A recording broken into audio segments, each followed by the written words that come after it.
and gentlemen, we're going to touch on a few topics when it comes down to Independence Day.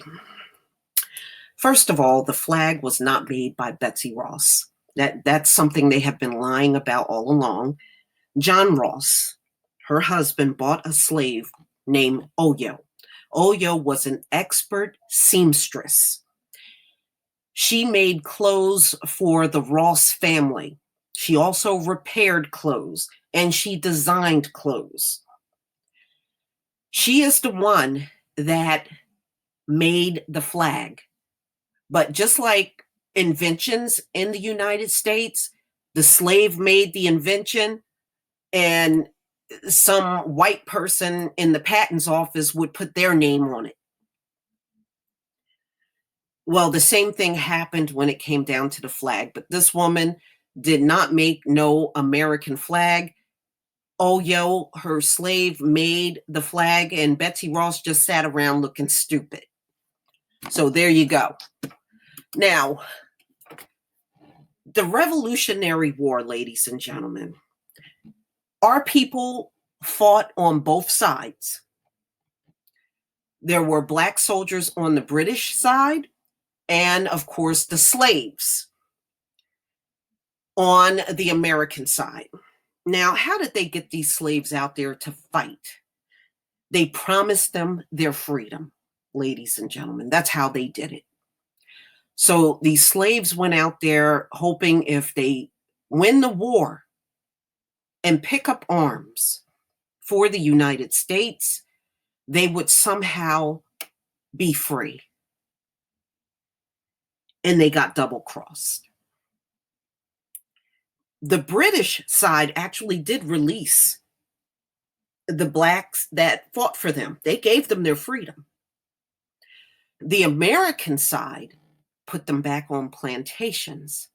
And to add insult to injury, they completely damn near erased all of the efforts and bloodshedding that those slaves did to help them win their independence.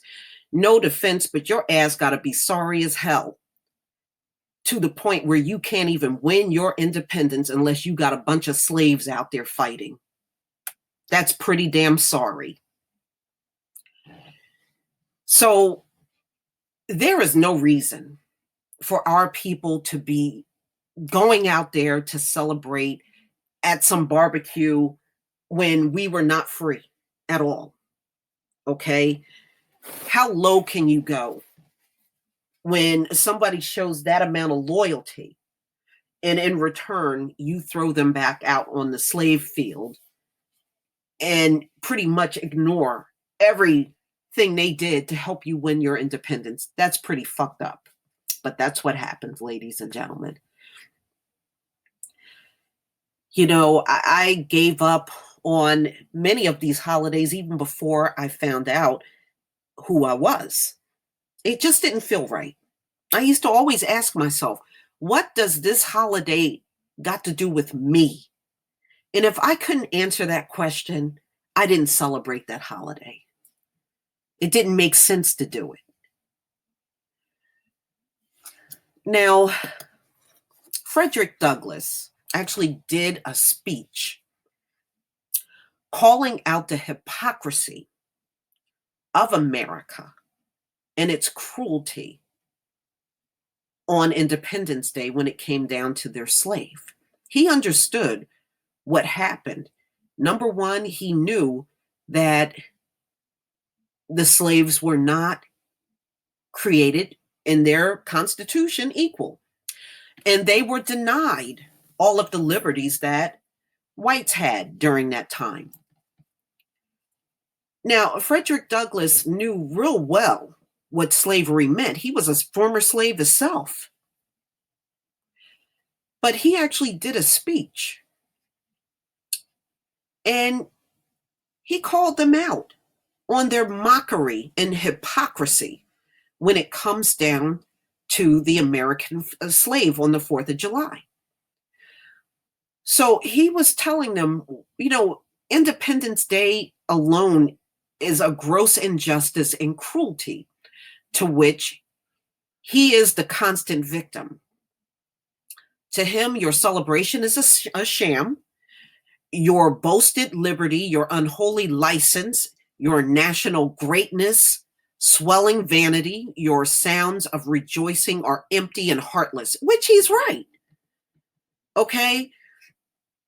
Your shouts of liberty and equality, hollow mockery, your prayers and hymns, your sermons and thanksgivings, with all your religious parades.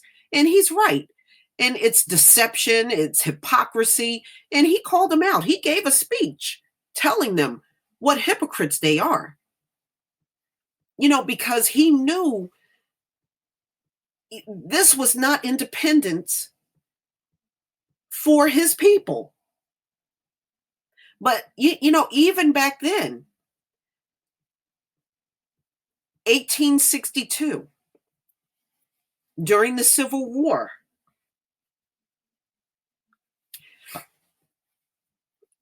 there were a lot of cries in support of slavery.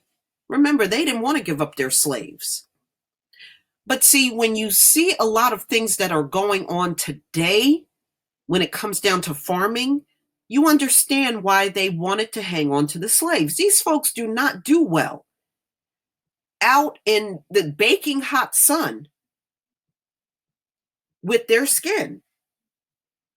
This is why you continue to see stories in the headlines of crops rotting here in America once the immigrants walked away because they're afraid of ICE. And then you have to think back on what happened when the slaves left the plantation. The South collapsed. It collapsed. That work could not get done. They had a famine down there. See, there's a lot of things that they conveniently skip over in history. Now, they'll sit in your face talking about, if we separate, how you gonna feed yourself. Are you freaking kidding me? After the Civil War, whites couldn't feed themselves down in the South. Don't let them punk you out with that talk, y'all. Always go back and look at the history. They went through a famine down there in the South after the slaves left the plantation. They got foreclosed on. They lost their property. They lost everything. So really, everything they had in this world, all of their possessions, were all tied to slavery, including feeding themselves. If it wasn't for the slaves there, they would never have fed themselves. Who are you fooling? Just like you see today, you got all these stories cropping up with farmers. When they lose everything, they commit suicide. Why didn't they pull themselves up by the bootstraps and get out there and do their own farming when they realized the immigrants weren't coming back? Why are all these crops drying up? Because they are not made physically to be out there doing that kind of work. They can't handle it. They'll literally burn up and die. There is no amount of sunscreen that's going to be effective enough for a pale-skinned person to be out there from sun up to sundown.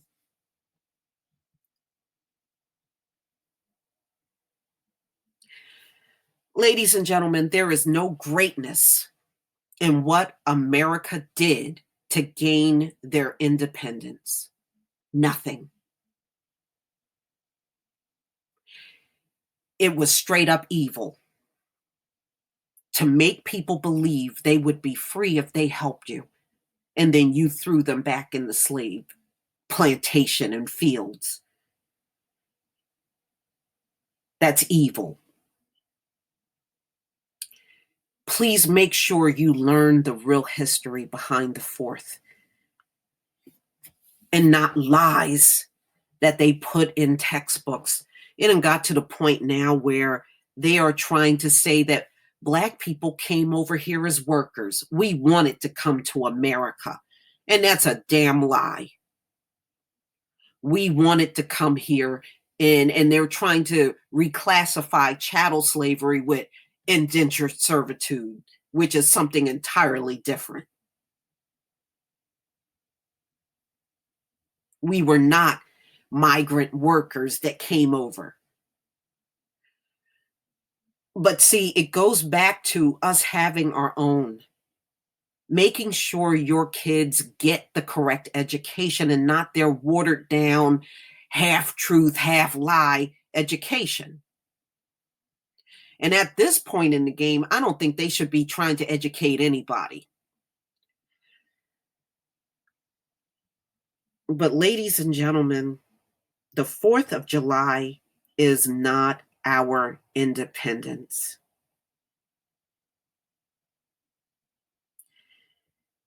And when you see everything that is going on today, we're still not free.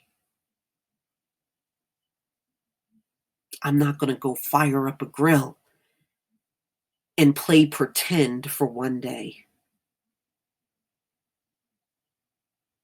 We shouldn't have to live this lie in our community. We shouldn't have to do that. But, ladies and gentlemen, no matter how much America boasts about who and what she is, just understand they didn't get any of it without us. Period. Please leave your comment and subscribe. Don't forget to hit on the notification bell, and I will see you on the next video. Peace, family.